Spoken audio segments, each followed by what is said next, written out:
In these perilous times, see from current events how biblical prophecy is coming to pass in front of our eyes. You're watching In the Last Days, the program that looks at Israel and the end times with teaching from a Hebraic perspective. With Martin and Nathalie Blackham, thank you to our friends and partners who make this program possible. Now, here's Martin and Nathalie. Hi, welcome to the In the Last Days television program, the program that looks at Israel and news from Israel and features from Israel. Myself, Martin Blackham, and with my wife, Nathalie Blackham. Great to have you with us today. Thank you for joining us for this special ITLD update. And we have some emails. We are going to be doing the news. We're going to look at an old program, one of our first programs that we did. This is our 10th anniversary. And we're coming up to 11 years.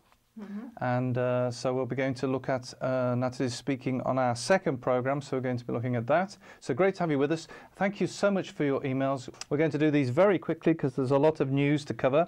And this is from Ken and Marge in the United Kingdom. We often watch your program on Revelation TV, and it's thanks to Howard and Leslie that we can do this program. So thank you so much, Howard and Leslie. They say the secular press is so unreliable and biased against Israel, and it's great to see a program which gives a truthful report on Israel. I've been watching the program aired on Wednesday morning with David Nakroupman and found it so interesting and informative. I'm looking forward to seeing David again on your excellent program. And that was you, Nathalie, doing that program. And this is an email from Helen in Cheshire. She says, we listen to your program every week, but tonight I was totally spellbound by your interview with David Nakroupman, the Orthodox Jew. Thank you for these programs. They are exceptional. Blessings on all you do. Lots of love, Helen. So thank you, Helen, for that. We really appreciate your emails. And you can also write to us. We'll put some details on the screen how you can contact us by letter. And we will endeavour to read the letters out on the ITLD updates. Now, the big news, of course, in Israel is the Israeli election. We first of all want to apologize that we were going to have a member of Knesset, Rabbi Dov Lippman, speaking, but he was tied up with his campaign, the Yesh Atid campaign, and so unfortunately he couldn't come in the studio. And so he sends his apologies. The campaign happened really close to the studio, actually, Nathalie. They were campaigning even just not far from where we are today. This is actually, if I can get that on the camera, this is actually the Yesh Atid campaign. All of the parties have their own, just like in the United Kingdom and around the world, they have their own party political leaflets and posters, and this happens to be one from the Yesh Atid party. Unfortunately, Nathalie, Yesh Atid, depending on your politics, didn't do very well. And the big news of the night was that Likud took 30 seats. Absolutely astounding. Even the exit polls are those they do as people leave the bowling booth area and they ask them who they voted for. Even the exit polls, Nathalie, were saying that it was going to be the National Union. And really? This is, again, I don't know if we can get this on the camera, but this is just the first few parties, and you can see the graph. You can see Likud got 30 seats.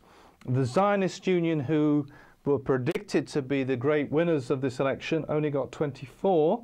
And then it goes down the joint list. That's the Arab political parties in Israel got 13. Yesh Atid, the party that Rabbi Dov Lippman was going to talk about, got 13. No, and 11. So absolutely. No, but this is very interesting because they were saying that just before the election, that Likud might have 18 seats, which was like terrible. And in the end, they end up with 30, which means that the people of Israel have chosen Likud. Is not, it's the people who vote. So this is very interesting. And one of the things is, some of the political commentators were saying there was scaremongering by Likud and by Netanyahu regarding security. But what some commentators are saying is that, of course, he's got to be concerned about security. We have a country which is faced by Gaza with Islamic terrorists firing missiles. We have we have the Golan Heights with ISIS just on the border. We have Islamic terrorists in the Sinai Desert in the south of Israel, and then in Jordan that's the only kind of temporarily safe border. So we are as a nation, Israel is surrounded by hostile nations. So of course security is very, very important. And at this time of all times, with Syria in chaos, there's terrorism going on in the Sinai Desert. In fact, there were missiles fired at Eilat. Yeah, and not only that, even for the Christian, I mean, there is a rise of terrorism and beheading of Christians all around the world.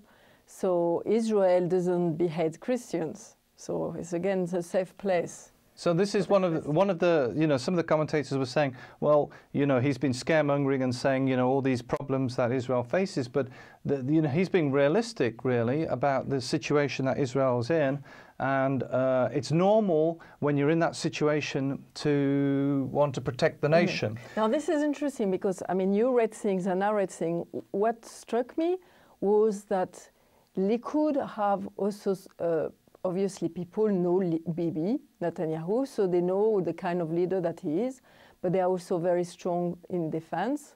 So and one of the candidates for Likud, who didn't unfortunately get in the election, was Yehuda Glick, Rabbi Yehuda Glick. He knew that. Who was on what they call an unrealistic place in 33. In Israel, the system isn't like the United Kingdom where you have a member of parliament for your particular area, but each political party has a number of seats based on how many votes are counted. So if you voted, for example, for Likud, then it depends on how many votes they get, how many seats they can have. And so it's not done on a regional, at the moment, not done on a regional basis. It's done on what they call a list basis. And Yehuda Glick was what's known as an unrealistic place on the list. But he was doing, in fact, he's still doing fantastic work for the Temple Mount and will be coming in to the studio. Hopefully. Like after we've said about Rabbi Dov Lippman, but no, he's definitely coming in, and he'll be coming into the studio to talk to us. Remember that he was unfortunately the victim of a terrorist attack, and so he'll be coming in, and we're looking very much forward to seeing him and to talk to him about his work with the Temple Mount, because this is such a huge issue and is often in the news at the moment. No, which is interesting also because just right now we have also an eclipse in the sky. I mean, obviously eclipse is in the sky, but a sun eclipse. So again, with all the things that are happening right now, is quite amazing. And now we can see also how America and Obama is not really pleased about Bibi to be back on the stage, international stage. So it's very interesting to see all the things that are happening. But I was reading, and I put it, you can also receive our email, with your email, weekly email. And I was finding they have a Siddur. The Siddur is the prayer book for the Jewish people. And they do a prayer for the nations, and they pray every Saturday as communities in the synagogue. And the prayer is so beautiful. And it's like they are praying, for their states, they are praying for their leaders, they are praying for the defense, and that we will have peace. So this is very interesting to see that, like when we've done the program, we see with David Nekrutman, it's very interesting to see that so many people were so pleased with that. We see we really want more and more to grow and have like building something with the Jewish people on all the big common denominator that we have, and we have so much.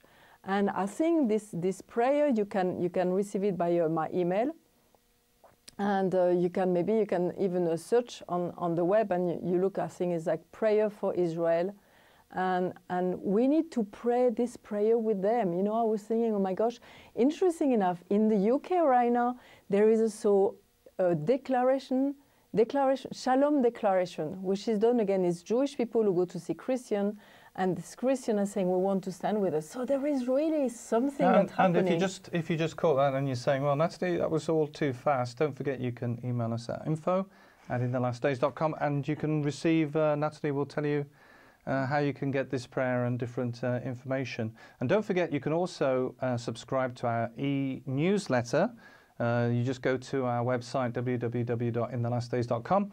On that page, there is a subscription for the newsletter now. There was an interesting story, and then I want to go straight into to ask Nathalie to introduce this very important video of our second program. This is the story, and I'll do it very quickly. This is a German Jewish leader, and the story is "Don't Wear Skull Caps in Berlin." It's Joseph Schuster, the head of the Central Council of Jews in Germany, recently told Info Radio that Jews, the Jewish people, shouldn't wear the kippah, the skull cap, in Berlin, that's in Germany, in areas with high Muslim populations. He said that maybe it's better to wear a different headgear there.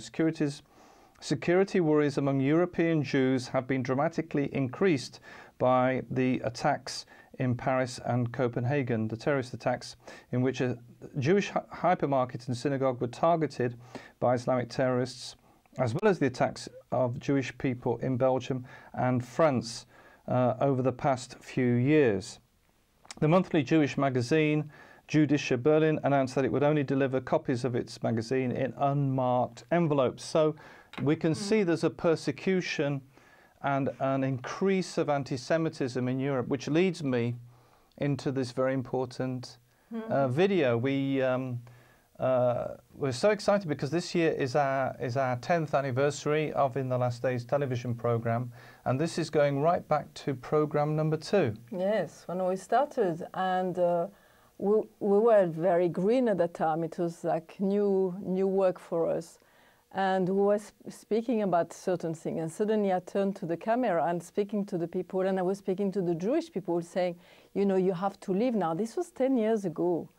And you have to leave now because you can live freely, you can take the time to go, you can take all your assets and everything, and come in Israel. So you can watch these things, and just remember this was 10 years ago. Yeah. And we need to be people of the word. Yeah. But I want to say again, because I just haven't finished about the Jewish people. I want to tell you, you know, God is telling you to go back to Israel. And when you can go now in peace, you can go with your possessions, you can go easily over there. But they will have a time where you have just to leave all the things behind you and just go as, you know, just with what you have, what you are wearing. And God is giving you the time. He said, now you just go, and it's easy, and there is time, you know, after where it will be harder. And God always give. Again, this is coming back to we go back, maybe we go straight. You were speaking about the letters. So this is what we were saying 10 years ago, and interesting enough, is like we started to do this program. We looked a lot younger then. Yes, thank you. We started this program because we know how the Jewish people are important, that Israel is important, that God was saying, you know, focus on Israel. And we know that the Messiah, Jesus, is coming back here. I mean, there is so many things. Israel is, on the international map, is a tiny little country, but very significant. And you've got some things today to tell us from Psalm 119, is it? 119, yes. Right. In all these things, yeah, in all the things that we are discovering, and this is a long time ago, you know, we started in 1997, where we had kind of an awakening in our heart and start to see the Jewish roots and the importance that we are coming from somewhere, and we're coming from... And the importance of the nation of Israel. And yes, the two are put together. And so... one of the things we are discovering that the Hebrew language is important, and there is treasure in the Bible. And so when you read the Psalm, you know why is the Psalm 119 so important? It's the longest in... all right. Are you going to read the whole thing? No, not at all. It's very long. But you can read it. You can read it at home if you yes, like. and the thing is like is a very well crafted Psalms, because they are using all the letters of the Hebrew alphabet, the alphabet, and so like the first 8 verses is with Aleph, the first letter, and you carry on Bet, Gimel, Hey, and Dalet. And when you do that, also, there is a lot of even insight inside this. So the first letter of the first word is it? The first word is like praiseworthy. Bless. Blesses those who ways awesome, who walks with the Torah of No. My question was that is you say there's letters. Yes. For the psalm, Hebrew letters. Where are they? The first letters of the first words, or? Yeah. You have so each word. Yes. You each have, psalm verse. You have each verse. You have 8 verses. Okay. And every verses will start by the Aleph, by the first letter. Okay. Of the Hebrew and like alphabet. which is interesting because also 8 is chosen. All of them and is have it a bit 8 in your verses. book? This they can read this. In No, your book? I don't speak about it in the book. But this is things that I discovered. I mean, you can. My book is tiny. This is just an introduction. This is like more that you can understand. And again, the signification of 8 is like the Torah is eternal. Is like there is a dimension extraordinary that God gave in the Bible. And so when you read, like I was reading, praiseworthy or blessed are those who way is awesome, which means. Tamim in Hebrew, it means like is one, okay? Who walk with the Torah of Hashem, and when we read it in Hebrew, when we read it in English, is the law of the Lord, but it's not the real name. Is the name Torah, and I don't know why in our translation is always law, and it's not law. Torah means something very different. Torah it comes from the word aura, and is picking up. It means like to instruct or to direct. So it's like, blessed are those their ways awesome who walk with the instruction of the Lord. So it's very different than the law. And sometimes we think like the law is bad, blah blah blah blah. So all the time when you read this Psalm 119, you change the name law. Because the real name in Hebrew is Torah, which means instruction. And it just shows us the way how to go. So we're going to go straight back into the news. You know that there's so much happening at the moment. And we've just had the news come in from the news reports of the Islamic State who took responsibility for a terrorist attack which happened recently in Tunisia. It says Islamic State terrorists have taken responsibility for the massacre of 23 innocent people, including a British mother from Shropshire. The terrorist attack in which 2 Islamic gunmen armed with Kalashnikov assault rifles fired indiscriminately and waved grenades at tourists inside Tunisia's National Museum, which is right next to the Tunisian Parliament. Also, dozens of people were wounded. The British woman who died was identified as Sally AD, 58, a retired solicitor and married mother of 2 from Shropshire. A neighbour in the United Kingdom expressed her horror at Mrs. AD's death. And, the situation with the Islamic State is one which is of great concern to everybody. And even here on the borders of Israel we have the threat of the Islamic State, as well as problems. The BBC's recently reported about the problems of Gaza's tunnels, which we've had the war, various wars. They've called them operations. In fact, we had Nathaniel Amitai, Captain Nathaniel Amitai, talking about the problems in Gaza and the war there. And this is from the BBC News special report on the Gaza tunnels, and it says the militants are getting. This is recently, in 2015. It says militants getting ready for the next war, and then the report talks about the deep pit containing the mortar tubes, the 3 fighters from the terrorist group, fully armed in combat fatigue, inside of the tunnel. And, these tunnels are being redug, and this is really a threat to Israel and to as you saw on one of our programs, one of the ladies from a kibbutz was saying, that it's really a threat to the kibbutz and to the people there. So that's one of the things that's going on at the moment. There's also the problem of Iran is seeking to open a third front against Israel using Hezbollah fighters into the Syrian Golan Heights. Prime Minister Benjamin Netanyahu has said. Netanyahu said Tehran's attempts to entrench itself along Israel's borders was one of the biggest emerging security threats facing the Jewish state. As alongside Iran's direct guidance of Hezbollah's actions, those of the terrorists who are working in Lebanon, which is in the north of Israel, who are in the also in the southern Syria as well. There's the problems of Iran controlling these terrorists. Speaking at a weekly cabinet meeting, Netanyahu said that he was briefing his ministers on the security challenges facing Israel. First of all, from Iran trying to build nuclear weapons, and secondly, Iran has got a two-front war really, because not only are they threatening Israel with nuclear weapons and the building of these weapons, but also they're threatening Israel with terrorism on the different borders.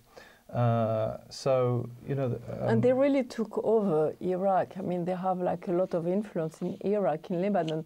So they are like growing in one way, their influence, and is coming very close to Israel.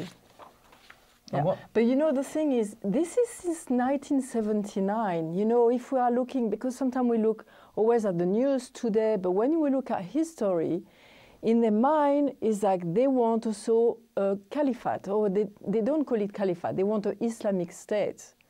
And because they know that the Mahdi has to come, their Messiah has to come when it's chaos, and that they have to take over. So in their head, they have to take over. They don't want just the country, they want to have more. So it's not going to leave, and we need to fight it, which is what Netanyahu is always saying, and then we need to be realists. And one of the issues is that people are going to join this war from England, from the United Kingdom, even from Israel. There's been people going to join the Islamic State who've been, some of them have been arrested, but some of them have crossed the border. There was recently three girls from the United Kingdom who, the so-called jihadi brides, who are crossing the border. But they were with the ISIS. Yes. Yeah, not with Iran. No. Which is different. But it's like two prongs, because they have the same... Whilst they have different ideas about the caliphate, they're basically on the same wavelength. Yeah. It's like two how do you say, ideology, but they are still the same. Is a caliphate or is the Islamic kingdom, because it needs to grow. And the issue for them about Israel isn't an issue, because they just have, the only thing they have in their minds is the complete destruction of the nation of Israel, which they say publicly. Iran certainly says that publicly, that it wants to destroy Israel. You're right, and the common thing that they have is Islam. So I was speaking with Leila Gilbert, so she's like a writer, and she's living also in Jerusalem. We had a very lovely lunch together and discussion, and it's like you can see that is Islam, and Islam hasn't changed. No. Since the beginning. They wanted to conquer.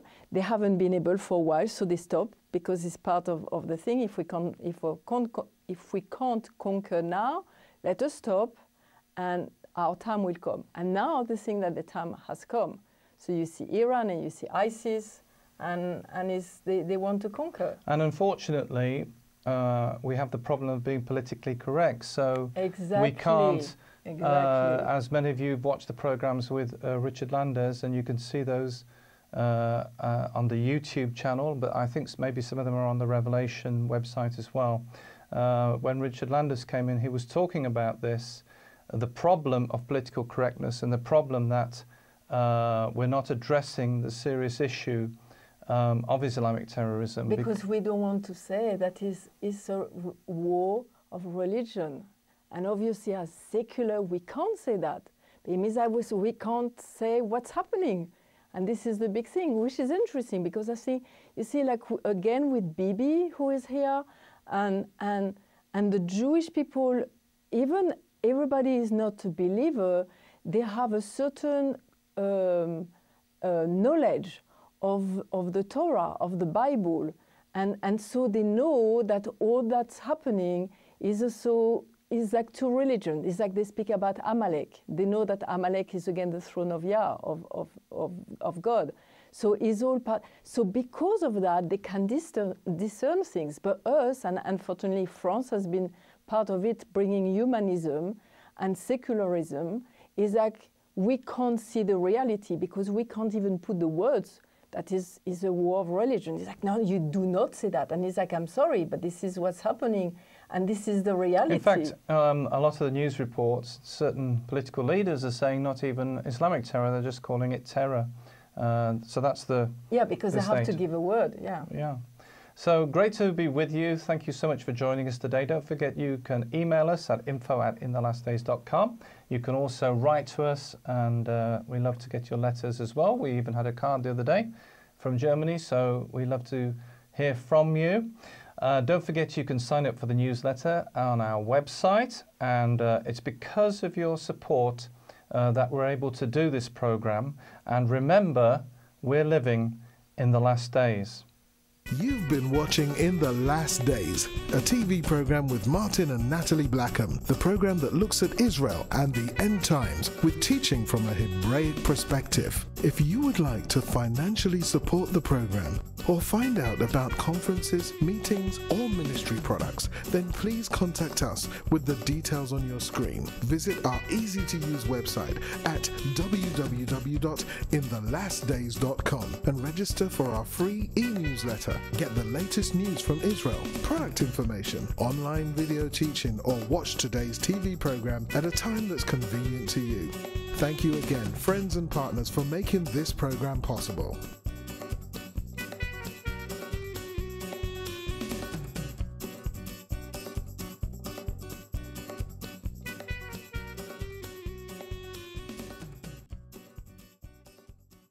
See you same time, same